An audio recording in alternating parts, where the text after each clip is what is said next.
Hello friend, ये Samsung Galaxy M12 model है। तो इसको आज हम हार्ड रीसेट करेंगे। हार्ड रीसेट किस तरह करते हैं और हार्ड रीसेट क्यों करते हैं, अगर फ़ोन में आपका कुछ हैंग हो रहा है, स्लो हो रहा है, तो प्रॉब्लम हो रहा है, तो अभी जाके हम हार्ड रीसेट करते हैं फ़ोन को। तो आपको सबसे पहले अबाउट फ़ोन में आना है।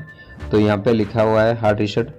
तो हार्ड रीसेट पे क्लिक करते हैं तो यहाँ पे लिखा हुआ ऑल डाटा। तो हम ऑल डाटा फैक्ट्री रीसेट को क्लिक करते हैं। क्लिक करने के बाद फिर से हम यहाँ से रीसेट करेंगे। रीसेट करने के बाद हमको जो फ़ोन का स्क्रीन लॉक वो पूछेगा, तो हम लॉक डाल दें। लॉक डालने के बाद आपको ओके कर देना है। ओके करने के बाद आपका फ़ोन जो है हार्ड रीसेट हो जाएगा।